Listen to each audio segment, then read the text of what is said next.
So gebe so namge dola bengre zanje du barai sho Om ye dharma eto prabhavam etum te shandata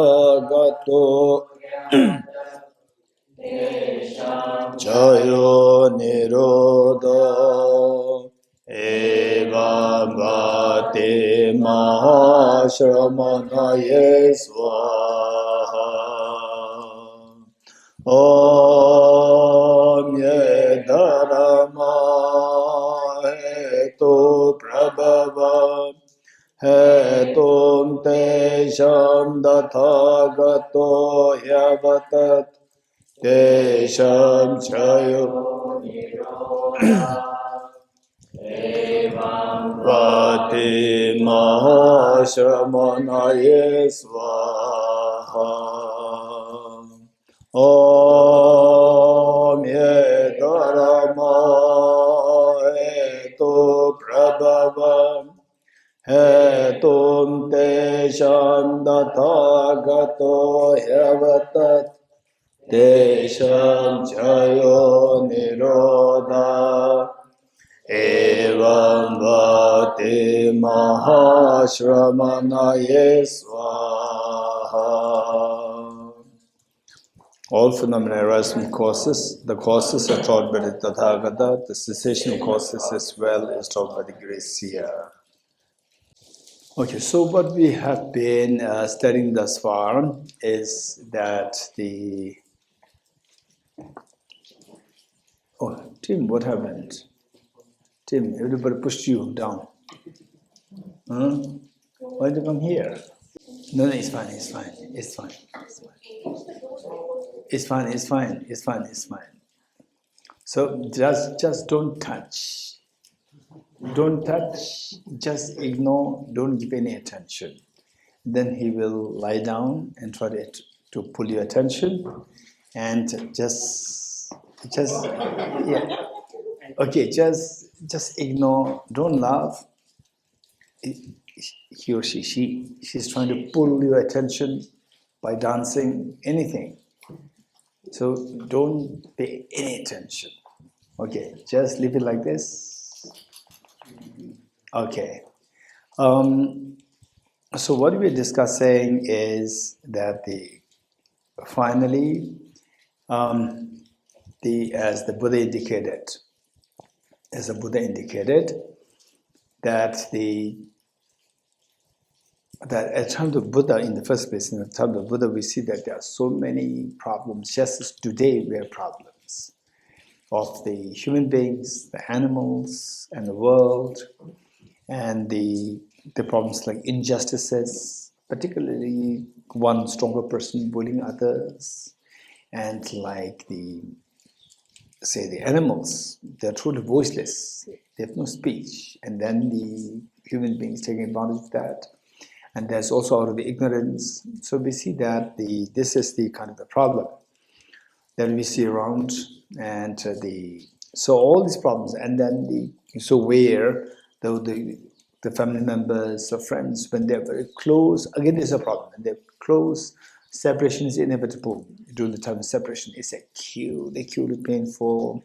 And how many of you have that experience of the pain of the separation, loss of the mother, father, grandfather, grandmother, so forth, who otherwise was extremely close to you, raise hands, who had the experience, the pain of losing near and dear ones. Okay, so this is something acutely painful, and likewise there are many other problems, sometimes extremely complicated problems, where I don't know, is all the karma. So therefore, these problems, one thing that we can say which is easy is that these are because of our causing harm to others. And we can cause harm to others in the different forms.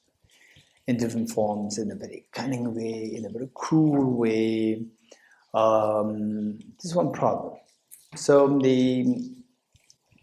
if you don't want to go through these problems, just as we're going through now, if you don't want to go through this for the future, try our best to not create any harm to others as much as possible, including harming the animals, harming the insects, and so forth.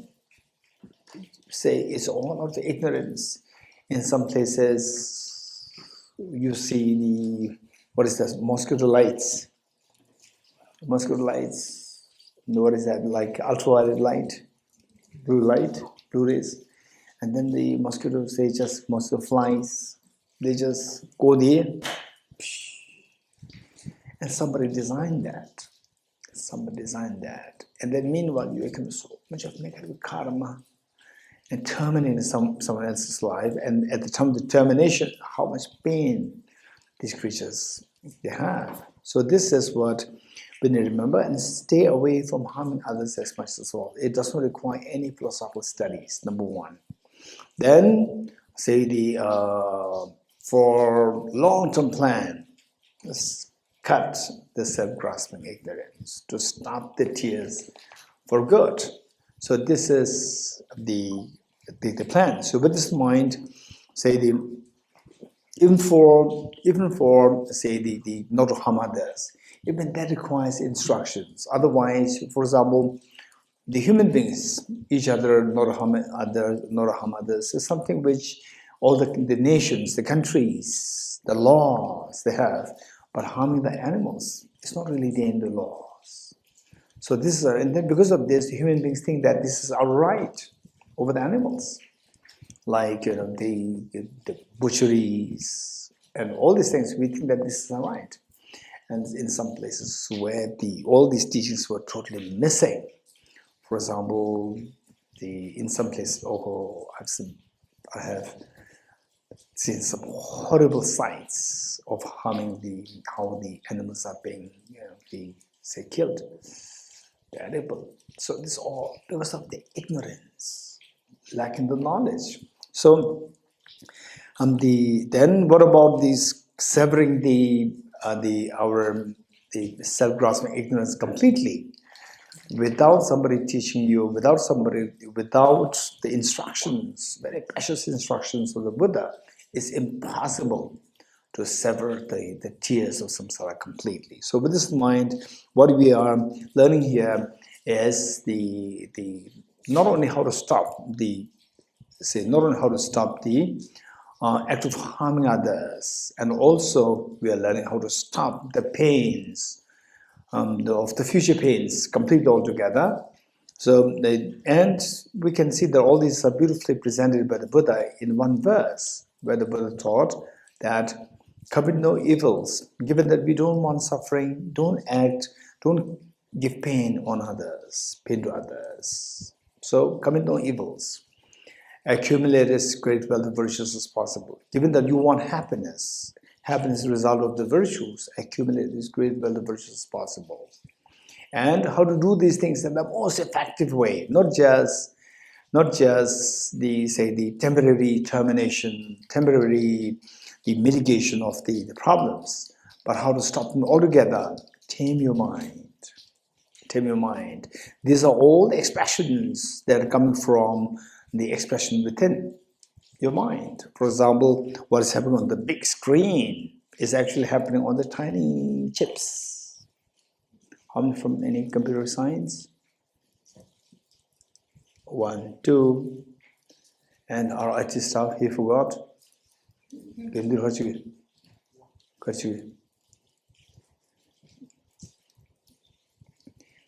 So what I'm saying is that, so what is happening on the screen, big screen, is actually happening on the tiny screen, tiny chips. So likewise, all these expressions, very cruel activities and so forth, they're all happening, actually is happening in the chips of your own mind. So this is where we have to fix this mind. Externally we can fix, but it's not permanent. Permanent way to fix, tame your mind. So the Buddha taught, commit no evils, accumulate as great wealth of virtues as possible. Tame your mind. And how to do these two things effectively? Commit no evils and accumulate great wealth of virtues. Finding these are two things. But how do we do that effectively? Tame your mind.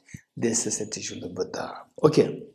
So with this mind, find how to tame the mind, and the tame the mind, what we said also yesterday, what we said is that all our actions of harmful actions, the beneficial actions, these are all the effective, governed by the effective mind.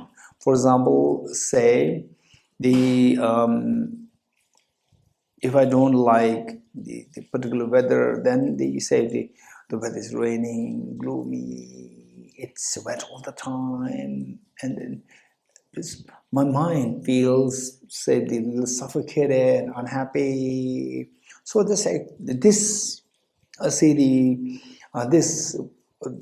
the mind behaves. Okay, this is the word. How the mind behaves.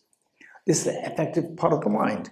This affective part of the mind is governed by the cognitive part of the mind. Cognitive part of the mind. For example, let's say in the olden times meaning when I was a child, in the olden times, if people come with the torn jeans, people say, "Oh, poor guy." Right? He doesn't even have a proper jean. This is a very poor person. Nowadays, if you don't have this, if you have a proper jean with no tone, then what's wrong? What's wrong with you? You don't know fashion, right? You don't know. So this says something's wrong with you. Okay, this is the change the cognitive thought process, and the change in the affective thought process happens and manifested in the physical and verbal actions. So, how to manage the physical verbal actions? Commit no evils, accumulate great wealth of virtues by changing the affective thought process, taming your mind. How to change the affective thought process? By changing the cognitive thought process. You hearing it? Change the cognitive thought process. So, the best way by which to change the cognitive thought process is particularly is what we learned in the morning session. We talked about the two bodhicittas. What are they? Conventional bodhicitta and the ultimate bodhicitta. Conventional bodhicitta is the expression. It's the expression or the what is that? Affective part of the mind. And the ultimate bodhicitta is the cognitive thought process. That cognitive thought process actually dismantles all our mental defilements. So that is so precious. Meanwhile, it doesn't mean just practice wisdom, emptiness, and everything will happen. No, it will not happen. Wisdom and emptiness must be complemented by the compassionate practice of the bodhicitta. These two must go hand in hand. And later on, when you reach like Gate, second Gate, that is part of preparation. So around that part, then particularly depending on the level of the intelligence, or you belong to the sharp faculty Bodhisattva, you belong to the mediocre or the average, the Bodhisattva, then that decides at what level you practice wisdom and emptiness, your compassion automatically increases. You practice compassion, wisdom automatically increases. So that is what what happens to you when you reach a certain level. So till that point, we have to practice both side by side. Okay, so with this in mind, the changing the cognitive thought process of, say, even cognitive thought process, there are so many kinds, very gross to the subtlest, distorted to the valid. There are so many kinds. So from this, what we said is that cognitive thought process to be introduced, to be learned, to be practiced, which will help us to awaken, which will help us to wake up from the sleep of ignorance. So this is what we are learning. So with this mind, we continue reading from where we left yesterday, page 13, and those from Sarah College, you have the text. Go in English. So, okay. So the best thing would be.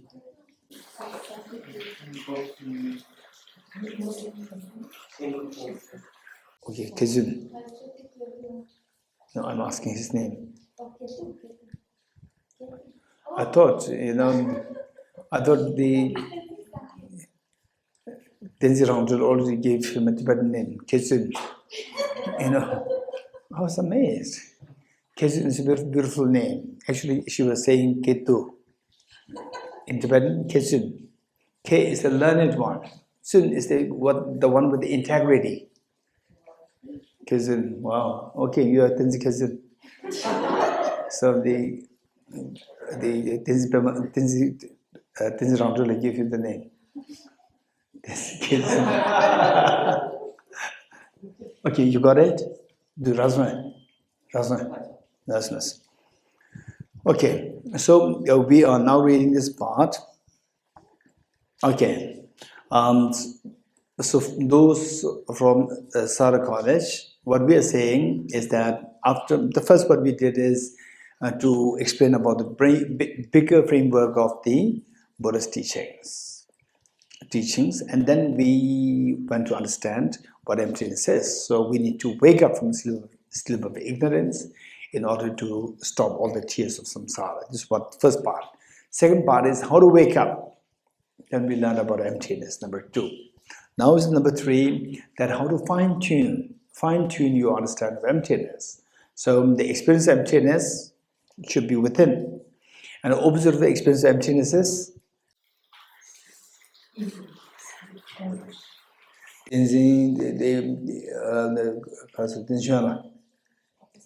opposite of opposite of wisdom of emptiness. Self-grasping ignorance. So we see that self-grasping ignorance resides within us. Now we have to remove this. And replace this. How to remove this? We cannot go through surgery. It is only through introducing the wisdom that the self-grasping ignorance is removed. For example, like introducing light, that the darkness can be erased. This is only way. So introduce wisdom that the darkness of ignorance can be eradicated. So now, as we introduce the wisdom, what happens is that they say when the wisdom is not too strong, the ignorance is not fully removed. So ignorance also stays there, wisdom also comes in, side by side, and there's a conflict there. So this conflict, it is like the territorial. Oh, where is this? The dog. Good. So they don't disturb. Good. So look. So this is where now, in next life, no issues. With emptiness, will instantly, talk about emptiness. Yeah. Okay. So when these two things happen, both reside within us. Then what happens? Conflict happens, and it is like actually two people talking inside us. This is amazing. For example, even when you practice single-point meditation or any meditation, let's say single-point meditation, we see that there's a conflict between mental scattering, ego, that I am doing something, versus, okay, calming down. This conflict happening. And there's a talk, and how the self-centered attitude, how it tries to deceive you in a very tricky, cunning way. It's just amazing. So these are things that the author, incredibly greatly enlightened. In fact, last night, I was refreshing the text to be taught today and tomorrow, and I was just literally baffled. It's amazing, highly realized. So for so many years, I've been studying, contemplating, discussing, and teaching others, and there have been so nuances he identified. Amazingly enlightened, amazing. And you could feel that his writings, some of his writings, we can feel that this incredible practice, realizations that this great author, great master, he attained. So what kind of the conflicts can go in your mind?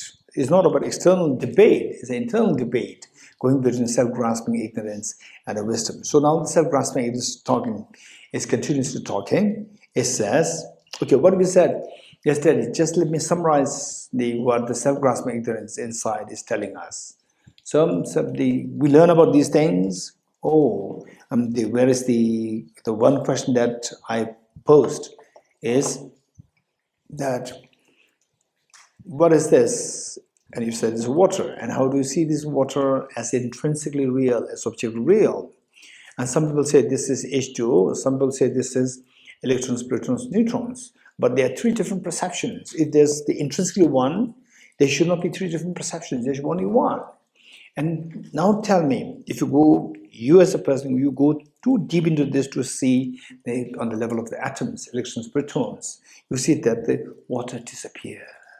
Now tell me, and it is not that you are mentally just exaggerating, there's no water, just a pool of it, it's not imagination. Literally the water disappears when you see on the atomic level, it's not there. For example, like say, from distance you see the forest. From distance you see the forest. All the trees, they're just mixed up, they're just lying entangled together, and you see it's a forest. You go inside the forest, you don't see the forest, you see the individual trees. Likewise, say okay, this is something that you have to have some experience. So last time I mentioned about the NASA companies documented film on with the help of the electron microscope, how you see the object more and more closely, so that you see on the atomic level, and then you see that the earlier object which looks so appealing or so repulsive, they all disappear to discover something very different. And then in your mind, when you see that, there's a little bit of shake can happen. Something, something can shake within you. Your being can be shaken. If that happens, you're discovering something. You're discovering that your perception is not reliable. You cannot trust your perceptions. We perceive things in one way, but the reality is something different. You cannot articulate it, but you could feel that, and because of which you feel something shaken within you. So when if that happens, you are very, very fortunate, meritorious. So your job is to continue this journey to realize that 100% I'm confident what I'm seeing is not there. It's just purely my projection. That confidence must come. Once you get to this level of confidence, then you practice and then you become totally fearless. And your fears are gone. Not only in this life, in the future lifetimes. The moment you're born as a little girl, little boy, other children, the parents, the elders, they may see you and other children same. You're not same. You have you may be you are not exposed to the outside world yet, but your thinking is very different. And what the small children, they're so pulled. You're not pulled by these like teddy bear. Other small children, they will hold a teddy bear. Tenzin Mendola, when you were a little girl, you held a teddy bear. Do you remember? Yes? Next life, no. Right? Next life, teddy bear, you give it to your brother, etc. You give it like this, right? You're not interested. Okay, so this was demonstrated by the great Indian master and the Jejun Naropa, the great teacher Jejun Naropa. He manifested such qualities at such a young age 6, 7, 8. But other children, he was a prince, and his cousins and the children of the ministers, they were all playing together, and he is very different. While others, they're fighting for small things. He was not fighting, he was just, even playing on the sand, he would make stupas and so forth. And then playing in group, he would sit on the throne, pretending that he's giving teachings, and all others made to sit down. So this was, and then at the age of 13, he started to show interest in the study of philosophy, and not interest in other things. And then he requested that he be sent to Kashmir to learn those days. Kashmir was one of the places where Buddhist philosophy teachings were in a really thriving state. It was thriving in those days. So he went there to learn Buddhist philosophy. And coming back, he brought 17, oh that's interesting, 17 other masters. He brought 17 scholars with him, and all the big ones. And he was just a little, the teenager. And he brought with his friends 17 big, very smart scholars to the palace to discuss. And then the parents, they see that every day they were discussing philosophy, and the parents, they worried why this boy was born was for the reason to continue the lineage of the king. And this boy is not interested in the royal court, the things, matters. He's only interested in this, into the Dharma, into the philosophy. And the king and the queen rejected or sent back the 17 scholars, sent back to the place, said that you are not allowed to stay here, get back. Because they feared that this boy may become a monk instead of becoming the next king. Okay, so these things happen. So this is where it's bound to happen. You get some, study these things, practice it, and you feel something, and then you study more, contemplate more, and things get deeper. And then, of course, conflicts can become stronger within you. Conflicts, self-grasping ignorance, and wisdom. These conflicts can become stronger. All these debates taught by the great teacher. So we see that these are actually happening in your mind. If it's not happening now, it will happen. Okay, so what we're saying is that now that it may seem like these self-grasping, self-centered entities two are personified as two persons, but in actuality, if you go through this process, we are bound to feel it within you. Actually, the two things are like talking to each other, debating with each other. Okay, so we're on page 13, verse number 34, BCD. Okay, I don't know what is BCD. It doesn't matter. Okay, now it is the self-grasping ignorance continuing to debate with the wisdom. It says, having newly befriended you meaning that, says, I meaning? Okay, so here this expert is, Simran is the expert, right? How the self-grasping ignorance talks. Wow, this is amazing, right? Okay, so the self-grasping ignorance says that since the time the mind existed, I've been with the mind all the time. I'm his old friend. I'm the mind's old friend. And you, the wisdom, you are a new friend. Having newly befriended you, the wisdom, not by self-grasping, but the mind. You're getting it? Mind is like you, your mind. So your mind, initially you think that self-grasping ignorance is your friend, and gradually then they start to tilt towards the wisdom of emptiness. So, having newly befriended you by this mind, you as the wisdom, it is confused and wants to evict me. So, because of this mind says that now self-grasping, you cannot stay with me. You have to get out. It's thinking of evicting me. Okay, look at this. Although there are many people who say evict the self-grasping, evict the self-grasping. There are so many people who are saying this, but nobody can do that. There has never been anybody who did evict me, right? Okay, then he says, look, okay, so down the line, the reasons given there, we require a little bit of the more technical, the understandings or information I'm going to share with you. Due to me giving my blessing. So what is this blessing? To arouse afflictions. You're getting it? To arouse afflictions, anger, attachment, craving, jealousy, fear. So these are my blessings. Due to me giving my blessings, till now nobody was able to evict me.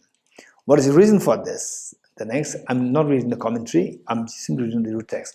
Even the courageous superior beings meaning Arya beings, those who see emptiness directly, even those people cannot evict me. Even those people cannot evict get rid of me. Even the courageous, superior beings, courageous has a connotation of the Bodhisattvas. Being very courageous, then the superior beings, due to the stability of my blessing. What is the blessing? Say, for example, okay, this was what happened to me when I was in Jabunlasan Monastery.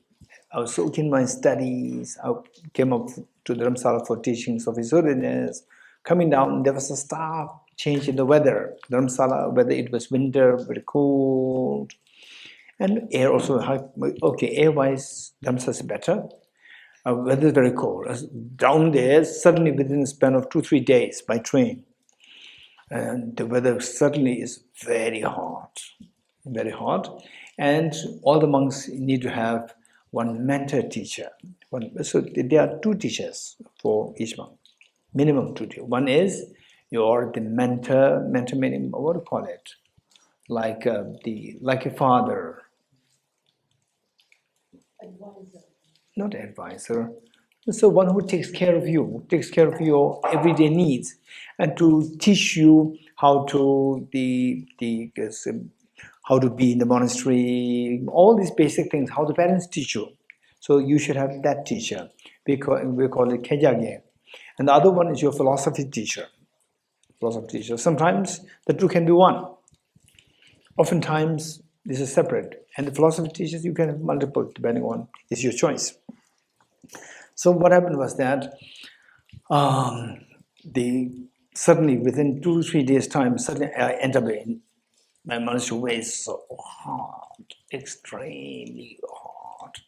And the lesson mentor teacher, the one who takes care of me in all other fronts, except for the philosophy. So he was like my fatherly figure. And what he did was that he knows that I was arriving that day, and he opened the room and cleaned up, not necessarily nothing there to clean up. So it's just already empty room.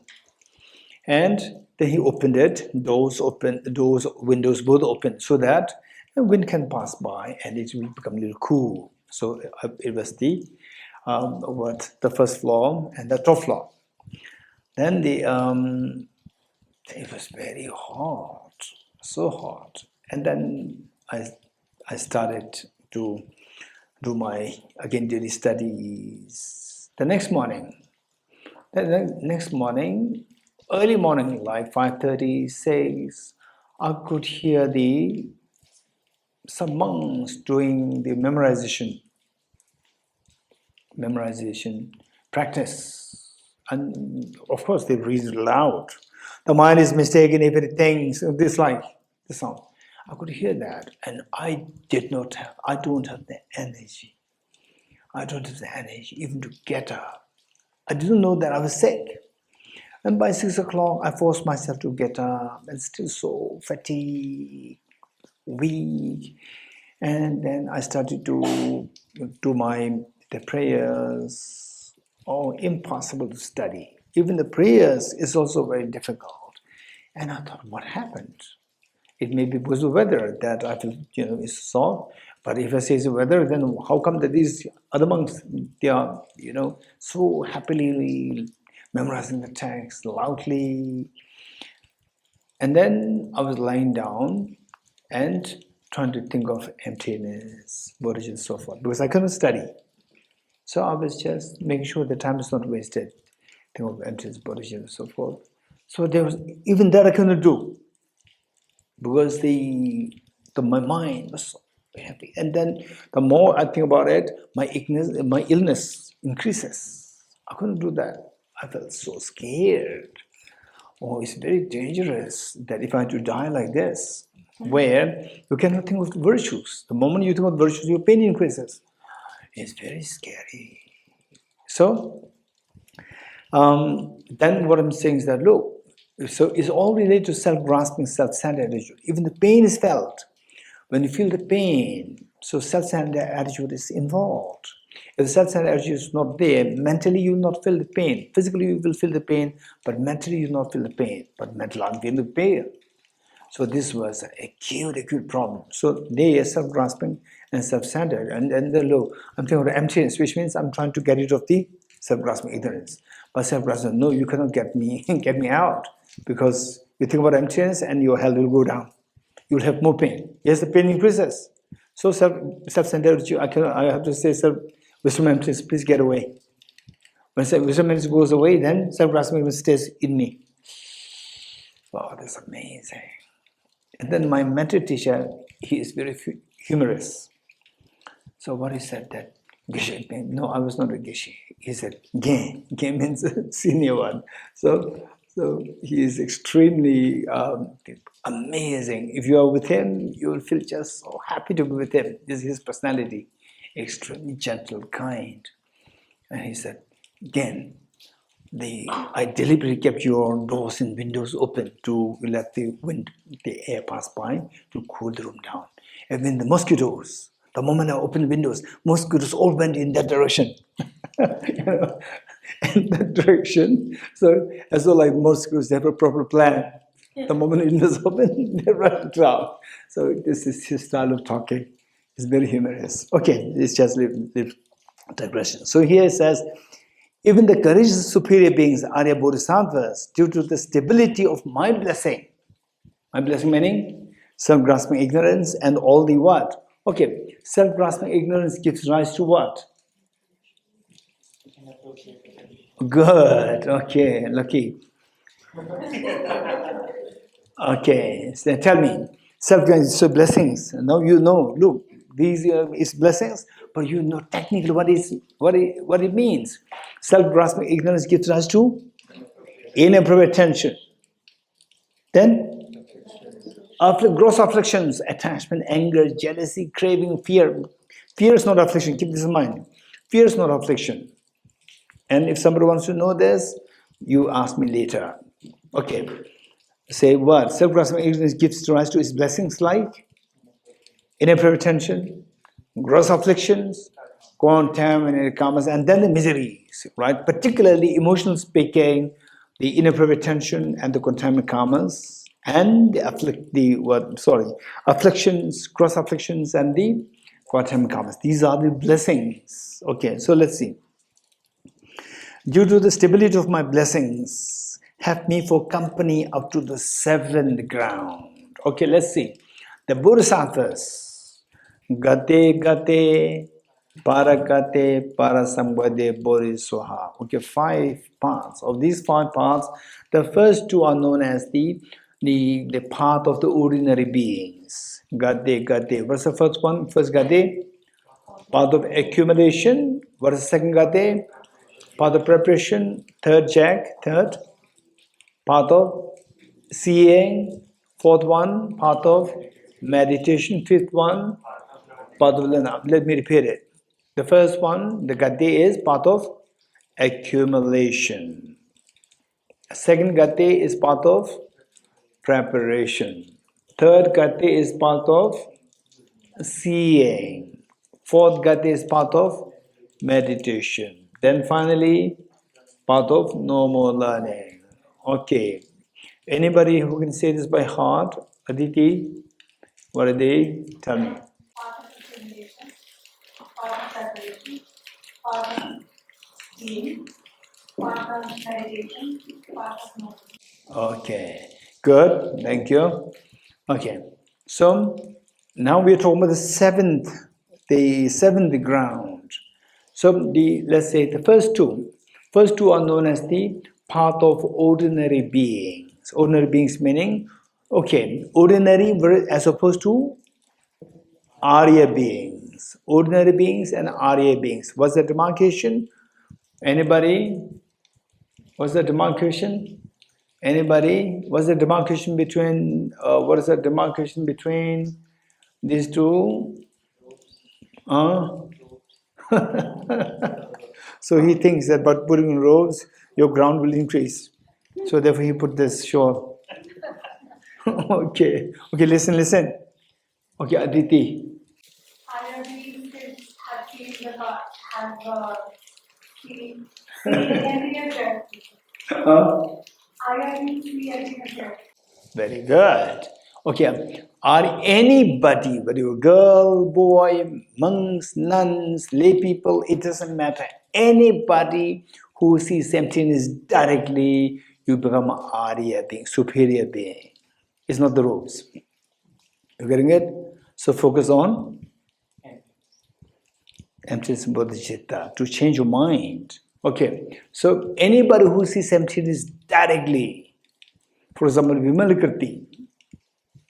Vimalkirti, he was a lay person, but his spiritual realization very high. And he can actually compete with Manjushri. And here, the one with the sword, holding sword. Okay, those who do not know, the one holding sword here, this is Manjushri, known, huh? Of course. Hey, what happened? No, here. Ha ha. Brunmaga ji. So of the three G's, I'll remove one. Okay. So Manjushri is, so you read Manjushri's stories. You get a feeling that, oh, he is a Buddha. You're getting it? Example, what happened was that at one point, Buddha was presiding over the gathering, and there was particularly one disciple who asked the Buddha, the Tathagata Buddha, where the Manjushri, where he might be at the moment.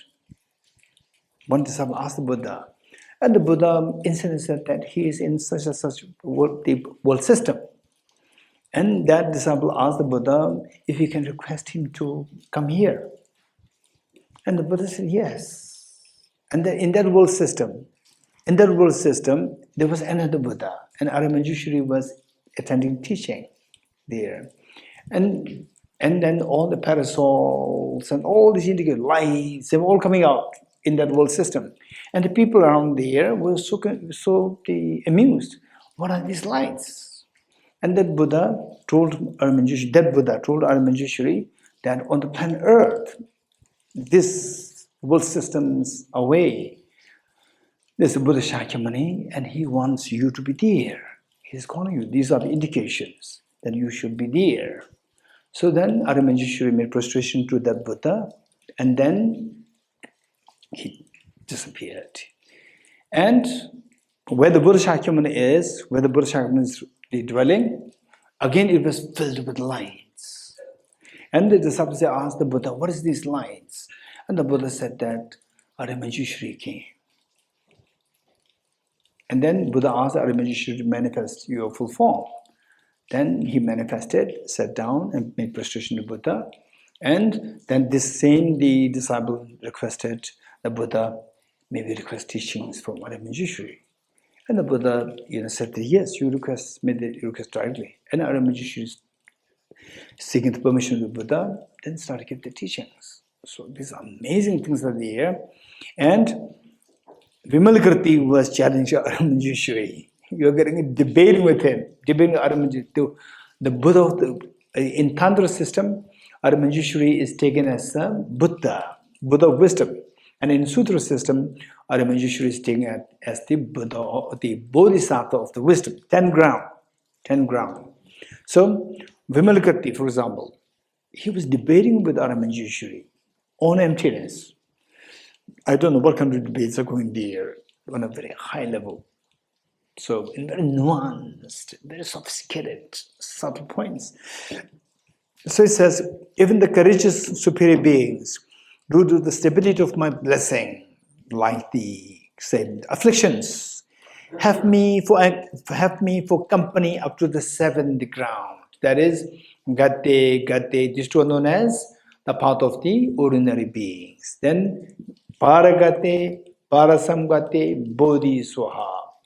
These three paths, path of seeing, path of meditation, and path of no more learning. These three are known as the Arya's path. Arya meaning superior, Arya. And then from the path of seeing and path of meditation, these two paths, number 3 and 4, path of seeing, path of meditation, these combined together, split into 10. Combined together and split into 10. This is known as the 10 grounds. 10 Bodhisattva grounds. And path of seeing, Paragate, path of seeing is the first ground. Path of seeing is first ground, and path of meditation. Okay, so let me put it like this. Path of seeing is the first ground, first Bodhisattva ground, path of seeing. Path of meditation is split into 10. Path of meditation is split into 10. And the first one is known as the first ground of the path of meditation. So first ground, there are two levels. First ground of the path of seeing, first ground of the path of meditation. You're getting it? So path of seeing is always first ground. And the path of meditation is split into 10. First one is path of the first ground, path of meditation. Say, if you're a little confused, first ground, there are two. Why? Okay, it is like, how many of you have done masters in India? Residents, masters in India, Indian University. Masters, how many years? 2 years. So the first year masters, second year masters. It's like, so like this. Say the first bhumi, there are two. Path of seeing, first bhumi, and the path of meditation, first bhumi. So they differ in the level of the advancement. Okay. So with the seventh, when you reach the eighth bhumi, then you evict the self-grasping ignorance. You evict the self-grasping ignorance. Self-grasping ignorance is gone. Till that point, you still have the self-grasping ignorance. Seventh bhumi also. Self-grasping ignorance means, it says that due to the stability of my blessings, have me, even those in seventh ground bodhisattvas, they also keep me in their company. They also have me. You're getting it? They also have the self-grasping ignorance. Have me for company up to the seventh ground, meaning till you reach the eighth ground, before that seventh ground, till the seventh ground, you continuously have this self-grasping ignorance. You still have. So self-grasping ignorance comes in, always is in the accompaniment of the bodhisattvas till the seventh bhumi. So seventh bhumi means very high level bodhisattvas. So it says that even these high level bodhisattvas, they cannot evict me. You're getting it? So how can you think of evicting me? Since the stains of my meditation, now look, stains meaning here, stains here is the subtle stains. What are the subtle stains of the referred to as cognitive obscurations? What is the job of the cognitive obscurations? Okay, Kate. Okay, they stop us from attaining Buddhahood. So cognitive obscurations stop us from attaining Buddhahood. So the stain here refers to these subtle stains. Okay, so let's say that the seed, the poisonous seed, it can be two kinds. One which is the active seed and inactive seed. Active seeds are those seeds which have the potential to germinate into the sprouts. Whereas inactive seeds, no matter how much you expose them to the conditions like water, manure, and so forth, they will not germinate. Like a burned seed which is burned, it will not germinate. Okay, so like this stains here refers to the subtle stains, cognitive obscurations. Now saying that not only that the seventh ground bodhisattvas, they cannot evict me. Look at this. Since the stains of my meditation accompany them. Okay, say stains of my meditation, meaning that self-grasping is the same. That my stains, meaning subtle stains left, cognitive obscurations, they accompany them up to the 10th ground. Not only 7th, gross self-grasping ignorance goes up to 7th ground. Then 8, 9, 10, these three levels, even the subtle stains also go there. Even subtle stains, cognitive obscurations goes till the 10th bhumi. What need is there to mention ordinary individuals? Ordinary individuals like us, don't think that you can evict me. Even high level, they cannot evict me. You're getting it? This is what the self-grasping ignorance says. Yes, this is the what we can see in the people. It's not just that it's just what the author is saying. So people attend the Bodhisattva retreats. They study, they get some good ideas about emptiness, Bodhisattva, and so forth. And then they learn about how to become Buddha, right? How to become Buddha. And particularly, I would say those who actually are more serious with the studies, for example, like the Sara gang, right? These people who are more serious, they study there more seriously, and then sit there. How many? Okay, so every day go to class, debate session, they go there, and then okay, how long will it take? Right? How long will it take? Okay, so it's so difficult, and meditation very good. Then the anger comes. You get a telephone, telephone from your parents, from your brother, sister. If you have litigation case with your brother, right, property over the property, brother saying, "Hey sister, let's sign a paper for me." Right? What for?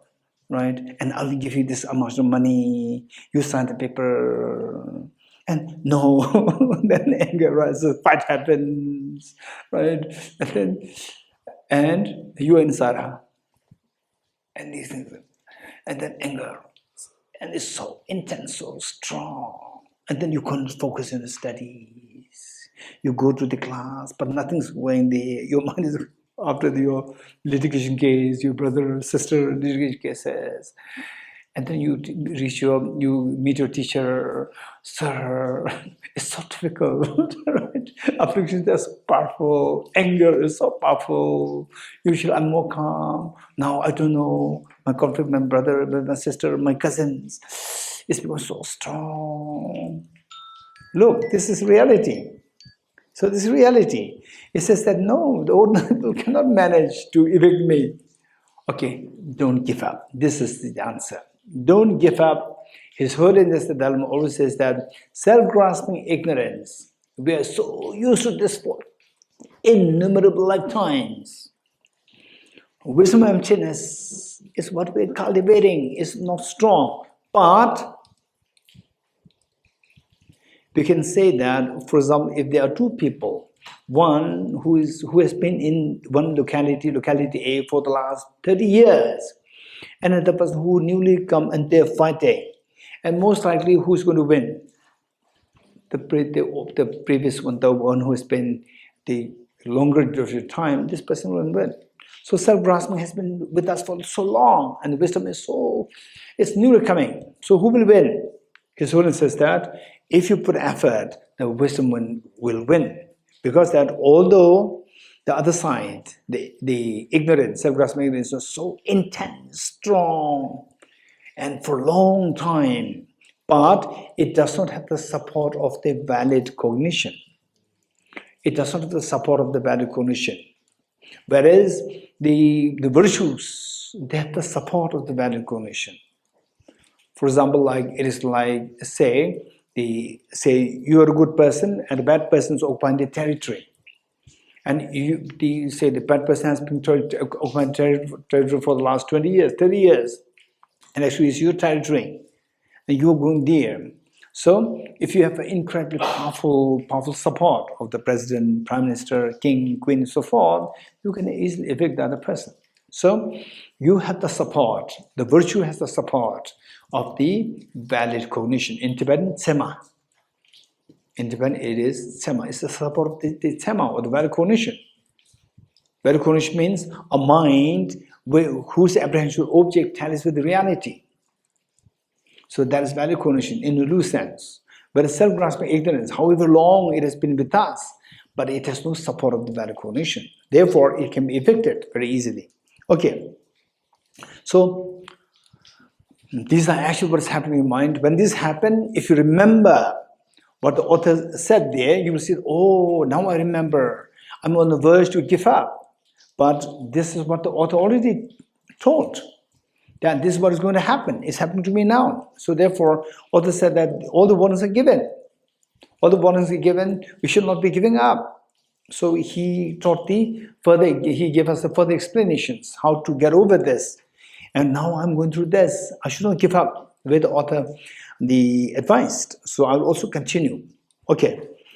Although it is called accompany them up to the 10th ground.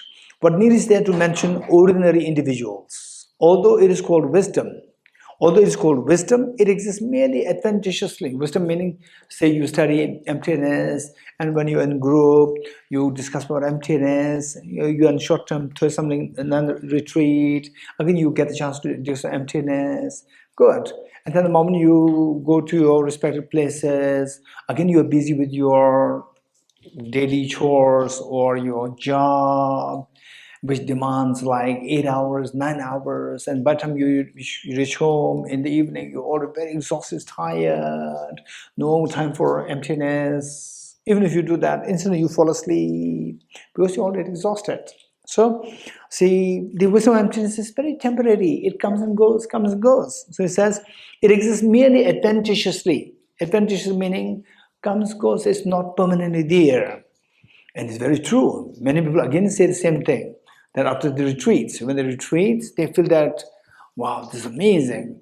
And then after a few months, 1 or 2 years' time, when we meet again, they say that the moment I left the retreat, I try to sustain this practice. For the next 1 or 2 months, I succeeded, and then it gradually again slided down. Yes, this is exactly what authors say. This happened. But the thing is not to give up. Okay, next. Because the response will be given later. Response from the wisdom will come later. Okay. They who belong to my retinue, self-grasping is talking. They who belong to my retinue, which is dominated among others by the 3 poisons. My retinue, meaning, okay, some people, some very powerful people, they keep the gangsters as their support. You know that? Okay, I don't want to elaborate, otherwise they may come after me. Right? So they give gangsters. They themselves don't engage in these, they don't actively engage in killing, stealing, bullying, and so forth, but they keep the gangsters. They do the job. And they come in the public. They come in the public as a nice person. And then how to stay there? How to stay there? Supported by the gangsters. If anybody challenge you, the gangsters will remove them. These things happen. These things happen. Okay. So therefore it says that they who belong to my retinue, the gangsters, they who belong to my retinue, which is dominated, among others, by the 3 poisons. My gangsters, they are influenced by the 3 poisons: attachment, anger, jealousy, ignorance.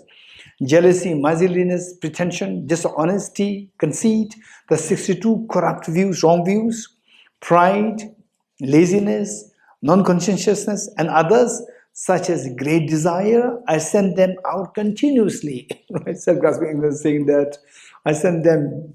Okay, so this is sending where? Within us. Continuously I send them. Okay. Now, just to subdue them, so therefore, you cannot subdue them. Forget about severing them. Forget about severing. Severing meaning removing completely. Forget about removing them completely. You can't even subdue them. I'm the essential, I'm the main person. Self-grasping ignorance, I'm the main person in this, with the mind. I'm the essential person. So instead of the continuum, write it as, I'm the essential person presented at all times. In Tibetan, so there's a little, I checked this translation, overall speaking, the translation is good. But once in a while, there are some errors which require to be modified. I'm the essential person present at all times. Continuum meaning, so he translates continuum, but in English, it doesn't make much sense. I'm the essential person in the continuum. Instead, I'm the essential person, the present at all times. Okay. So next, self-grasping argues that wisdom has accompanied the mind only briefly, right? Is it true or not? We come to retreat and the wisdom, and in me also personally, to be very honest, I spent majority of part of my life in the study of philosophy and so forth. So where I attend the retreats, give the retreats, teaching on emptiness and so forth, then going back, doing my daily practice of wisdom, emptiness and so forth, it's clearer. It's more solid and clear. And again, Tibetan world, Devotees will, right, starve, devotees starve, right? No, this is not like this. No, this is not like this. And then meditation is become more hazy. Oh, very good. So what it says, very true. The self-grasping argues that wisdom has accompanied the mind very briefly in retreats. It comes, right? Okay, but and don't think that because that Geshe saying that so even for him with the retreats it's better, and without the retreats then it becomes, then what's the hope for us, right? Okay, so what I would suggest, the most important thing is don't expect that transformation, instant transformation. Don't expect instant transformation. What is most important thing is never give up. How never give up? How never give up? Be very consistent.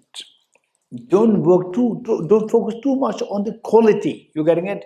If you emphasize too much on the quality, the problem is that qualities are bound to go ups and downs. When it goes down, you'll feel demoralized. The moment you feel demoralized, you will quit.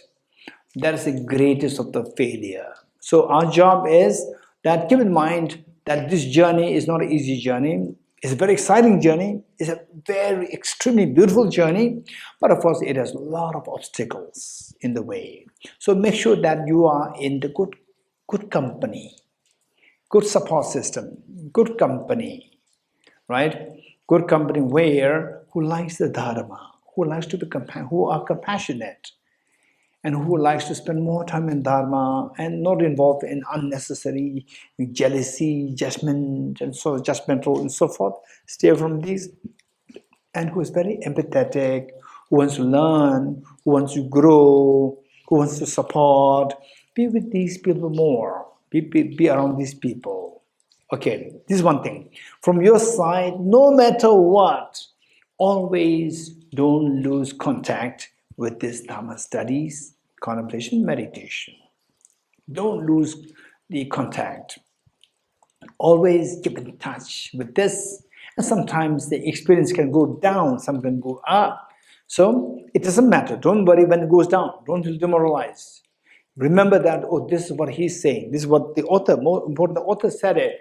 This is what is bound to happen. My job is be consistent and try to be in a good environment or good Sangha group. Okay, this is the main. If that happens, our experience from as we age, as long as we keep doing something with the Dharma, we keep becoming richer in your Dharma. And you become more experienced. And you're bound to meet with, really enlightened the masters. And you are bound with people who are so dedicated and who committed themselves for so long and succeeded to a great extent. You're bound to meet with these people if you continue to be consistent yourself and if you continue to be in good environment. And particularly those people who reach certain level of the realizations, when they see you putting effort, they will see you like their own child. They will see you like their own daughter or son to support you because they know what it is like. It's not that easy. They have the experience. So they will be readily supporting. So the Buddha said that the Bodhisattvas and Buddhas, they're in the same direction. But the Bodhisattvas, they are struggling to become Buddha. And Buddhas, they're already in the resultant state, experience the infinite happiness. So the Buddhas, out of incredible great sense of concern for the Bodhisattvas, the Buddha said that, they say the metaphor was given, prostrate to the waxing moon, then to the full moon. Prostrate to the Bodhisattvas instead of prostrating to the Buddhas. It doesn't mean that we don't prostrate to the Buddhas, we prostrate to the Bodhisattvas. No, we should prostrate to Buddhas. Buddhas are more important. But the Buddha himself, he's also the Buddha. So for him, the Bodhisattvas, they are these struggling to become Buddha for the sentient beings. They must be supported. So, for example, His Holiness, many years ago, like 30, 40 years ago, I still remember that the monastic universities where all these studies were being carried with so much effort, and that food, The food they have is so meager food. And the monk scholars, they are physically so frail, but very hardworking in the studies. So His Holiness could feel that. So His Holiness always tells the ordinary lay people that if you want to do some puja or if you want to make offerings, you don't make offerings to only to rich monasteries. Rich monasteries where they always do puja, no study, puja, and they give people, all the lay people, they come to make offerings to them, they become very rich. And they in the true academic institutions, monastery universities, they are really doing the Dharma, meditating on Bodhisattva, meditating on emptiness, studying, debating on emptiness, and yet their livelihood is so poor. So if you go there and make donations to them, that you will accumulate so much merit. So because His Holiness one word, all the donations, offerings, they are diverted to the big monastery universities. Look. So this is where the support system. And what I'm saying is that those people who already reach some level, when they see somebody like us in this direction, and put your effort, they will really make sure that you are taken care of. Okay, so these are things that we need to remember. So it says, you wisdom, self-grasping ignorance telling the wisdom, you the wisdom, you are adventitious of mind. Adventitious meaning?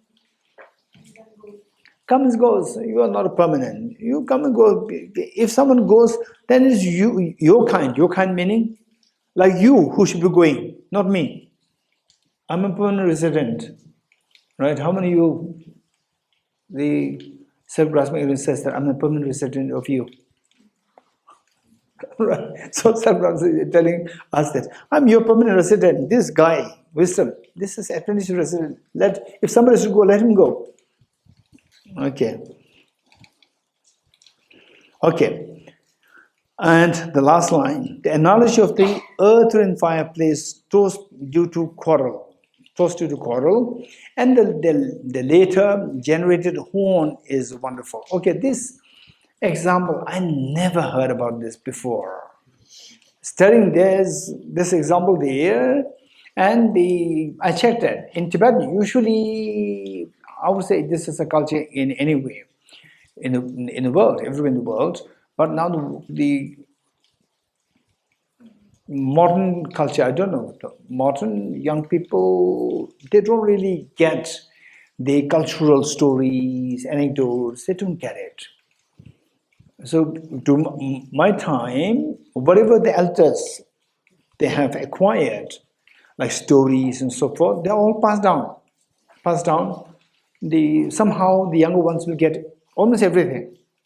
And this is something which I never heard. So I checked it. It is the answer is very simple. It is like, say, who is more stably with us, with our minds, self-grasping ignorance or the wisdom? Self-grasping ignorance, it has been stably with us. And now you are saying that the stable one you remove and bring the new one which is not stable. And then who suffers? For example, let's say that, there are two shops. One shop from where you purchase your groceries and these things, and that the price is very standard. And suddenly there's a new shop comes. Okay, if there's any new shop, I don't mean you. Okay, new shop comes, a new shop deliberately what's the strategy? Anyone, you know that? Price very low. Sometimes they run on loss deliberately. Right? Say this book standard cost, let's say 100 rupees. And the new shop may sell it for 80 rupees and running loss by 10 rupees. He or she is taking the loss deliberately to attract the customers. You getting it? Okay. So then what happens? Then the first shop has to close down because no customers. Then the first shop, the cost is 100 rupees. And second shop costs 80 rupees. You buy the 80 rupees 2 times or 3 times. then first shop has to close down. Then the second shop can monopolize. It's 200 rupees. You have to buy it. You're getting it? Okay. Is this wise or not wise? Not wise. So we better to stick to the first shop. Better stick to the first shop. You're getting it? Because second shop will raise the price to 200 later. So self-grasping is saying that better to keep me rather than keep this new one, which is not stable. He can anytime leave you. You're getting it? It doesn't make sense? Okay. So the metaphor is, it says that the fireplace, the earthen fireplace, which is very stable, and you remove this and bring up a temporary fireplace with made of horn. And later generated horn is wonderful, meaning that this example, this is a clear indication of our lack of wisdom. Okay, it actually happened with the phone companies. No, I would say, what do you call it? SIM card companies. Geo did that, right? 3 months or 1 year free? 3 months. No, it's 1 year, I think. 3 months free. I think whole 1 year free. Whole 1 year free, right? And where other companies, ASL shut down, bankrupt. ASL, BSNL is going down. Vodafone merged with the Airtel, I think. Idea low. So and then once things settled, then Jio shot the price. Right? We can't do anything. So this is the business strategy. So this is exactly what self-grasping is talking. Okay. So it says, the next, since I took birth through karma simultaneously with the mind. Birth doesn't mean that you're born. This is not the meaning. Come into existence. Birth here is the come into existence. Since I, the self-grasping ignorance, came into existence, although simultaneously with the mind. Where the mind exists, I was always there. Even the combined, in which case, even the combined power, ability, and magical emanations of all the 3 times Buddha cannot evict me. Even the Buddhas cannot evict me, right? Of course, Buddha themselves already evicted. They've evicted the self-grasping ignorance, but they cannot evict it from you. Because I've been with your mind all the time. Even the combined power, ability, and the magical emanations for all the 3 times Buddhas cannot evict me. How could it be? If they could, okay, now look, say, you say Bhutam Sharanam Gacchami in the mornings, yes? Bhutam Sharanam Gacchami. Dharmam, which means I go for refuge in the Buddha. Saying, Buddha, please help me to evict the self-grasping ignorance. This is what we say. And then the self-grasping is saying that, hey, Buddha cannot do anything, right? Buddha cannot do anything. Because if the Buddha does evict self-grasping in me, from you, self-grasping ignorance, you will be in problem. What problem? Okay. If they could, nothing would be left in their mind. So say, then finally what you become a Buddha. If you become a Buddha, it's very boring for you. Why boring? Because your job is what? As a Buddha, your job is to benefit the beings. And if all the beings have already become Buddha, then you are left with no job. Does it make sense? That's amazing. So he said that if they could, nothing would be left in their mind. In their mind, always that thing of benefit the sentient beings. Now all the sentient beings, they already become Buddha. So now they have nothing left to do in their mind. Their mind is always with wanting to help others. So now that is finished, so they have nothing to do. Okay. If they could, nothing would be left in their mind. Wow. Simran. Oh, that's amazing. Okay, that's a very serious question. What do you think the Buddhas will do if all sentient beings become Buddha? Huh? Chill out. No, because the Buddha, for them, the only thought the Buddhas have is that the sentient beings should be benefited. This only thought. You're getting it? So what do the Buddhas do? If all the beings are this is self-grasping is telling you that, then the Buddhas will be left with no job. It's very boring.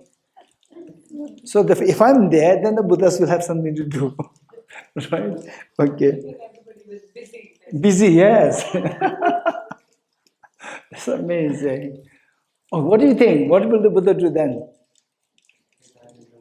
Huh? Retire in the woods.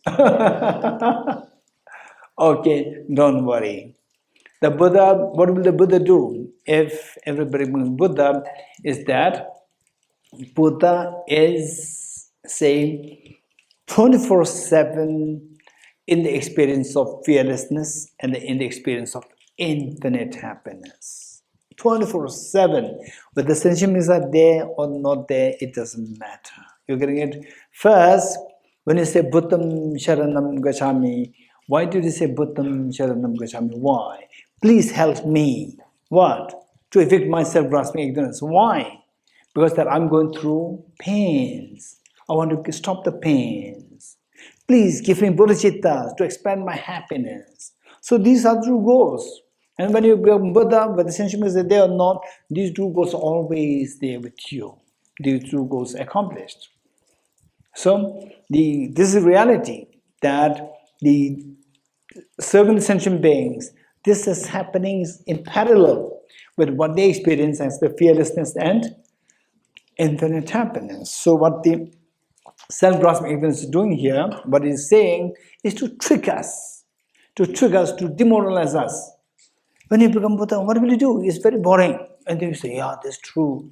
Then chill out. Chill out means doesn't make any sense. Then what? We retire. Okay, retire in the forest.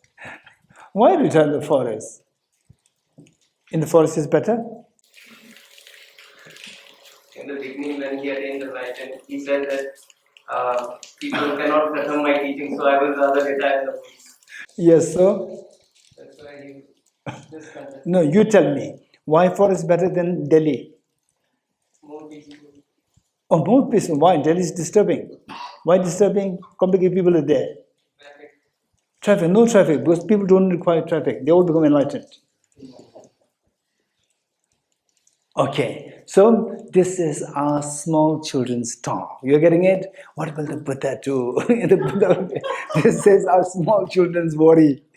You're getting it? You don't need to worry, right? So, in fact, don't forget your initial aspiration. When you come to, he starts from Root Institute or Deer Park?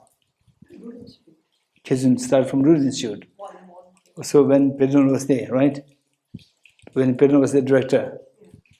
Okay, Kizun was there from Root Institute. So how did you go there? So what shall I do when I become Buddha? Did you go with this? Or please teach me how to get away from miseries and how to expand my happiness. So when you become Buddha, whether sensations are there or not, your misery is zero, your happiness is infinite at all times. You don't have to worry. You're getting it? You don't have to worry. Okay, good. So next, okay, now let's see the wisdom. What's the response given by the wisdom? Okay, this is going to be, these are the technicalities. Okay, because when it becomes the self-grasping, how it talks, that is more easy to understand. What the wisdom talks, these are the technical points we have to learn. So therefore, when it comes to the technicalities, if you feel a little lost, don't worry. Just try your best to pay attention to what is being discussed. And even if you feel lost a little bit here and there, don't worry. We have to go back. We have to go back, come back again. And then things will become clearer, clearer, clearer. So, for example, like NMC 1 students, I remember some of them, later, after like 4 years, they said that, they told me directly that during the first time when you were teaching, everything just goes above the head. I cannot understand anything what you're saying. So now out of 3 years, 4 years time, we could get something. Now we understand something. Yeah, this is something true. Okay. The wisdom says in return, okay, searching for the donkey while riding it. that you remained here by way of birth is antithetical to perception. Okay, now the answer, the response that the wisdom is giving is very extremely profound, little technical. Okay, now it says that say you are riding a donkey. Okay, how many of you did that? You put in the glasses and you were looking for the glasses. How many do that? There 1, 2, 3. Okay, Simran, you did that. Because of which you're so happy with the self-grasping ignorance. So wisdom is saying that self-grasping ignorance, you are the one who is riding the donkey and you're looking for the donkey. You're getting it? Meaning that, okay, the meaning is coming here, that you remained here by way of birth is antithetical to perception. And this is contradictory. You are riding a donkey and you're looking for the donkey. This is contradictory, right? Where's my donkey? Is this contradictory or not? Himani putting on the glasses and asking, where's my glasses? Is contradictory or not? It's contradictory. So the wisdom is saying that you are riding a donkey and it is like you're riding a donkey and you are asking, where's my donkey? How? You are saying that I've been always with the wisdom, I've been always, since my birth, I've been always with the mind. But when are you with the mind? You are just like a dream. You do not exist in reality. Objectively, independently, intrinsically, right? Without the projection of mind, there's nothing. You're just illusion-like. You're like a dream. So how can you say that you are actually like empty? You are actually empty of objective reality, and you are saying that I exist as objective real. This is contradictory. That you are riding a donkey and you are looking for where's my donkey? So these two are contradictory.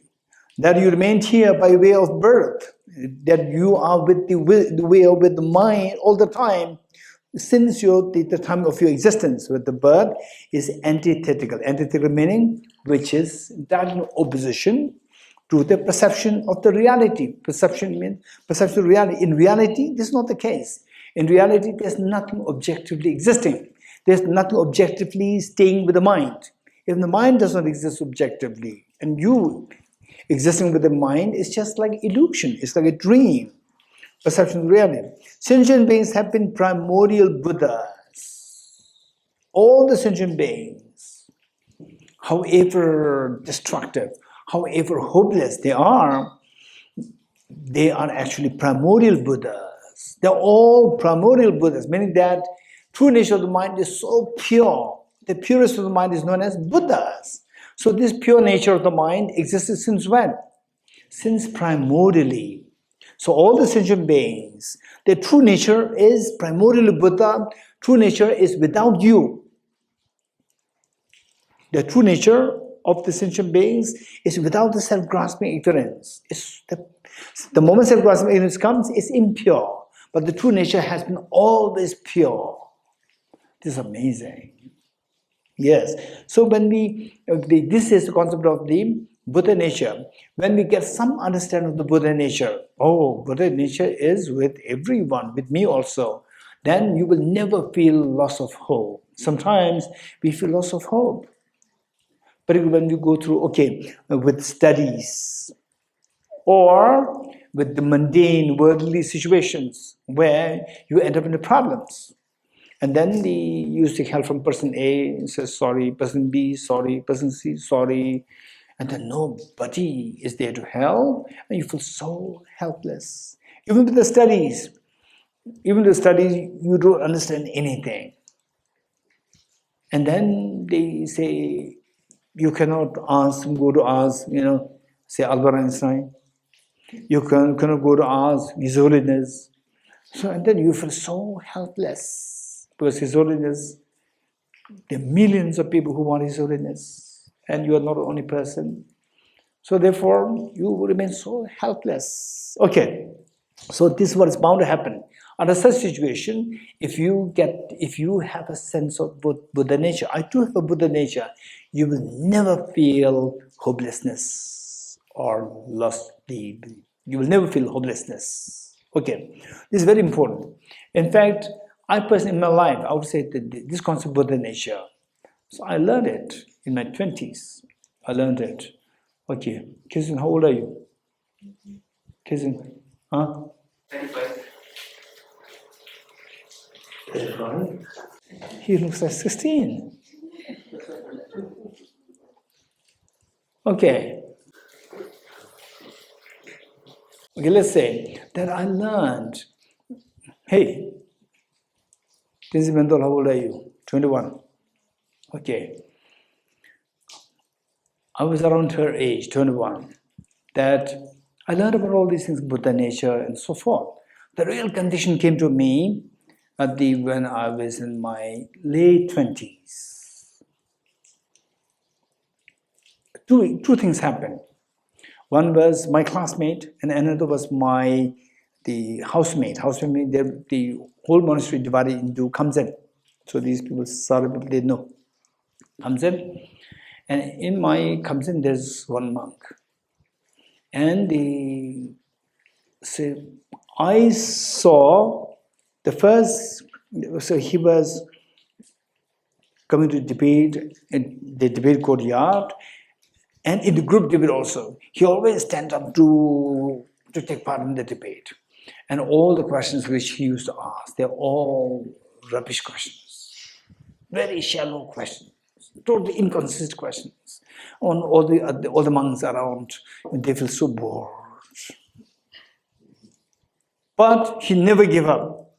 He never gave up. Amazing. He never gave up. Everyone he stand up. But of course, although everybody they're young and they feel bored. But deep inside, okay, we are following the Buddha, the compassionate Buddha. So therefore, some degree of compassion is there. So they don't outrightly speak to say that sit down. What he's saying is nonsense. They never say this, and they'll say, and then they become loose, like this, and then they will not think about what he's debating. They will just think about their own thoughts, And then when he sat down, then they become so. This is what happens. I saw this for 3 years, and by the 3rd year, I was fascinated. Anything he said is so sensible. And he sit down and he gives the answers. Answers are so meaningful. He debate, the points are so striking. Wow, this is Buddha nature. If you don't give up, your Buddha nature is always there. It can be scratched, it doesn't matter. Scratch it, although you may not be able to remove it solidly. Scratch it, keep scratching, so finally it will touch the Buddha nature. That's amazing. This is one thing. And another was the classmate. So we were all in our 20s and he must be in late 30s or hitting 40s. He's the oldest and like 20 years older than us. And his IQ is not that high. And yet he never gives up in the class. So the monks, because they get up so early, study, debate, memorization, then in the afternoon very hot, they take a nap for like half an hour. And he never takes a nap.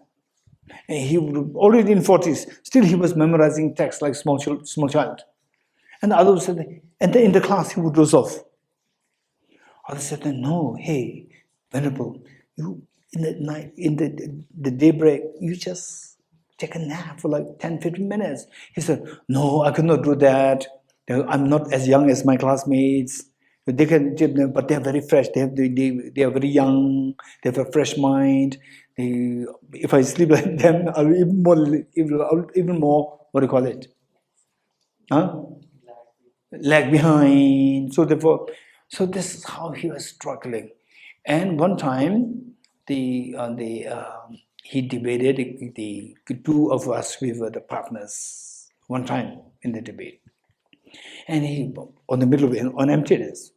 And in my mind, okay, so now the next half an hour is waste of my time. Just sat there, but I try not to let him feel that I feel bored. So I was pretending to be very active, listening to him. And then what he was asking, they are so good questions. I was so impressed. Wow, that's amazing. Buddha nature is with everybody. With everybody. And during the COVID time, when I was teaching the Mathematical Avatara to the Tibetan group, I teach in Tibetan language also, in the Tibetan language. There were some very young ones in their 20s. I can see that the philosophical inquiry skills is not much. Within the span of 3 or 4 months, suddenly I could see some of them, they're just like woken up. And I ask one questions, answers are so good, amazing. So my confidence in the Buddha nature, everybody has the Buddha nature. And gender is totally irrelevant with respect to the Buddha nature. Everybody has the Buddha nature. Male, non-male, female, non-female, everybody has a Buddha nature. Everyone has a Buddha nature. It's a matter of opportunity. It's a matter of opportunity. Some get very good opportunities since the childhood, some don't get the opportunity. It's just a matter of opportunity. Otherwise, Buddha nature is with everyone. It's because of this that the Buddha was extremely courageous. And we think that, oh, Buddha, of course, what do you talk about the courageous? He's enlightenment. No. At the time of the Buddha faced a lot of challenges from the communities when he stood very firmly against the gender discrimination. He stood very firmly against the gender discrimination. In those days, imagine 2,500 years ago, not today. Today, the female can, the feminists are there. They can talk against if there is any discrimination happening on the gender basis, they are there to fight against it. But in those days, no. Even the mothers, they would be in favor of the boys. Even the mothers. This was a situation so bad, so backward. But the Buddha stood against the gender discrimination so courageously. Because of that, Buddha's own Sangha faced a lot of complications, a lot of problems from the common people. And he was against the caste system. He was against the gender discrimination, caste discrimination. He was against. And in those days, predominantly with the male chauvinistic attitude, predominantly with the caste, the system. And yet he stood so firmly against it. Because of this, even at one point, there was a danger that the Buddha's Sangha can disappear. This was the danger that the Buddha felt.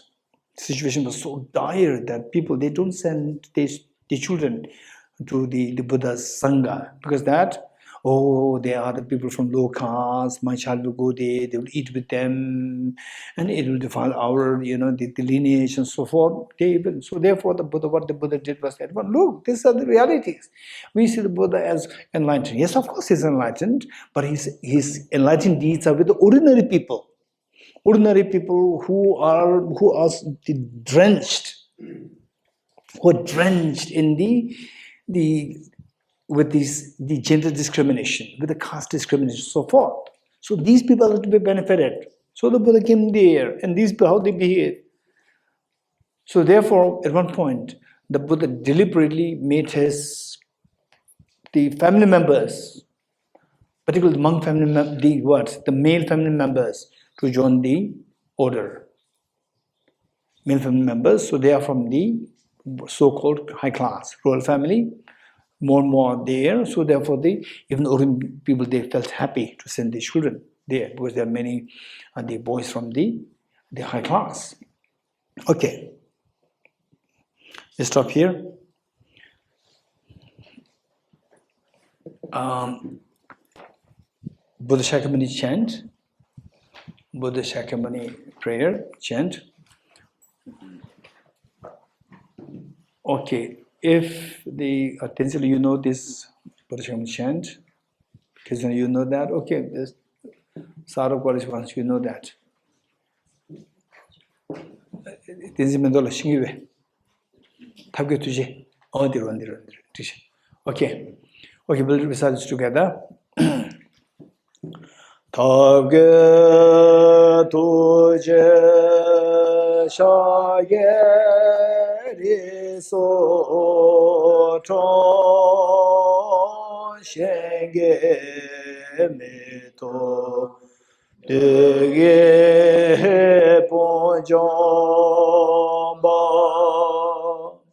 sege lumbo tabo jebe ku shage gebo Kela cha se lo mone mone mahamona yeswa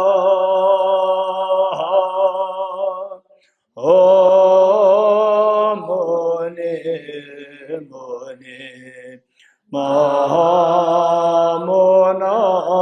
Yeswa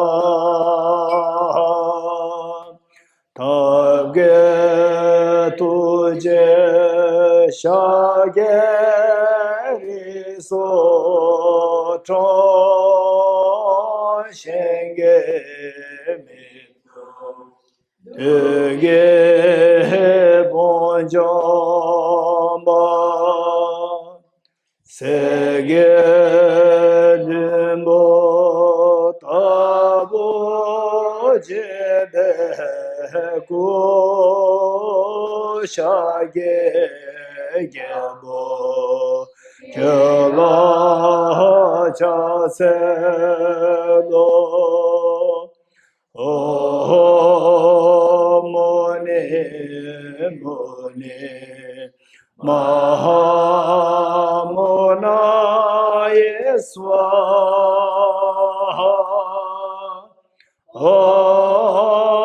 mone mone Mahamona Yeswa Tage tuje shagere so chon shenge Ege bonjomba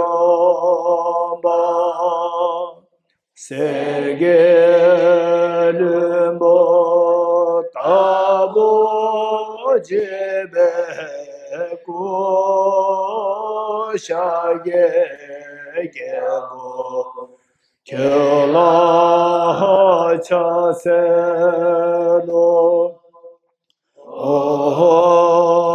mone mone mahamona yeswa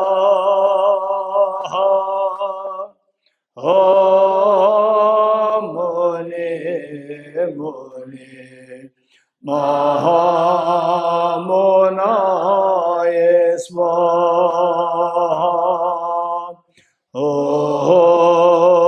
mone mone mahamona yeswa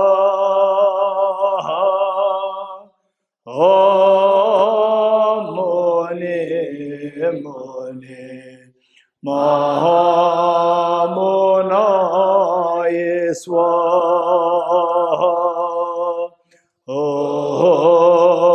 mone mone mahamona yeswa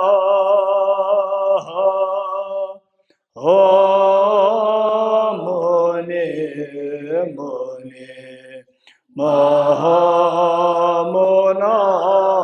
yeswa